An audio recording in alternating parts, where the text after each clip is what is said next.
ఇప్పుడే జీ5 app download చేయండి. చూడండి మీ ఫేవరెట్ టీవీ షోస్ ఎప్పుడైనా ఎక్కడైనా. మన చుట్టూ జరుగుతున్నది చూస్తా ఉంటే నాకు ఆ విరూపాక్షం మీద కూడా అనుమానం వస్తా ఉండదురా. ఏం మాట్లాడుతున్నావు ముచ్చలు? మన రాజు ఎదగడం ఆ విరూపాక్షికి ఇష్టం లేదనుకుంటానయ్యా. రాజుకి సీఎం గారి కూతురికి పెళ్లి జరిగితే రాజు పైకి ఎదిగిపోతాడు కాబట్టి ఆ పెళ్లిని సెడగొట్టింది.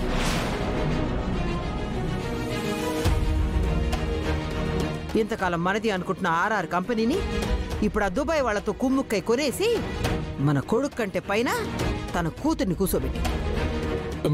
ముచ్చలు, ఈ రోజు మనం గుడికి వెళ్తున్న విషయం ఆ విరూపాక్షికి ఎలా తెలిసింది అంటే రాజు వేసే ప్రతి అడుగు తను తెలుసుకుంటుందనేగా. ఇవన్నీ చూస్తుంటే ఆ రౌండిల్ని పంపింది కూడా ఆ విరూపాక్షి అని నాకు అనుమానంగా ఉంది. నేను లేకపోవడం వల్లే పెళ్లి ఆపింది, కానీ నేనుండుంటే నా తడక చూపించుండేవాడిని. కట్టుకున్న పెళ్ళాన్ని అత్తారింటికి తీసుకెళ్లడంలో చూపించరా నీ తడాక? అది కాదు బామ్మ, మా బామ్మర్ది సీఎం గారి కూతురుని చేసుకుని ఉంటే నెక్స్ట్ ఎలక్షన్ లో పక్కాగా మినిస్టర్ అయి ఉండేవాడు కదా. మీరు ఊరుకోండి. ముచ్చలు, నువ్వు విరూపాక్షమ్మ గారిని తప్పుగా అర్థం చేసుకుంటున్నావు. మనం గంజి తాగే రోజుల్లో అమ్మగోరు బెంజి కారులో తిరిగేవారు. అమ్మగోరి టైము అడ్డంగా తిరిగేలాగా అయిపోయారు గాని అమ్మగోరు ఎప్పుడూ ఎవరిని తక్కువ చెయ్యరు. అసలు 100 రూపాయల కోసం పోపుల డబ్బాలో ఎత్తుక్కునే మనం, ఒక పూట తింటూ ఇంకో పూట గురించి ఆలోచించే మనం, ఆటోలో కూడా తిరగలేని ఆర్థిక స్థితిలో ఉన్న మనం రెండేళ్లలో కోటీశ్వరులం అయిపోయాం.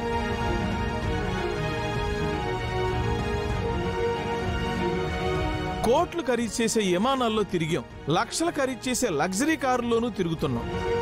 అంటే దీని అంతటికీ కారణం ఎవరో నీకు అర్థం కాలేదా? రాజు దుబాయ్కి వెళ్ళటానికి సాయం చేయటం దగ్గర నుంచి 2 ఏళ్ల తర్వాత ఇక్కడికొచ్చి కంపెనీలో ఎండి అయ్యేంత వరకు రాజును కాపాడుకుంటూ వచ్చింది ఆ విరూపాక్షమ్మ గోరేనని నాకు అనిపిస్తున్నది.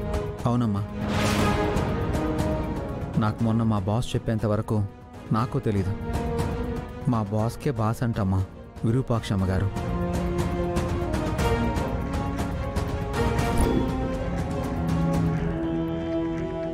అమ్మాయి గారు తన కంపెనీలోనే తనొక సాధారణ ఉద్యోగస్తురాలుగా ఉండటం, అందరితో అవమానాలు పడడం చూడలేకే అమ్మాయి గారిని సీఈఓగా ప్రకటించారమ్మా.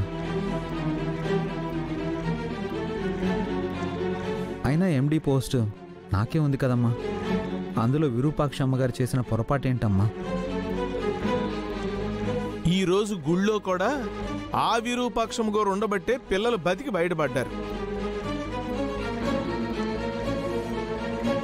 నువ్వెన్నైనా చెప్పయ్యా, ఈ అమ్మి ఎప్పటికీ నా కోటలు కాలేదు. ఆ రోజు వాళ్ళ నాన్ననకాల వెళ్ళి నిల్చున్నప్పుడే నా మనసులో స్థానం కోల్పోయింది. ఇప్పుడు తన ఇంట్లో ఉండనిస్తుంది తన కడుపులో పెరుగుతున్న మన వంశోద్ధారకుడి కోసం మాత్రమే.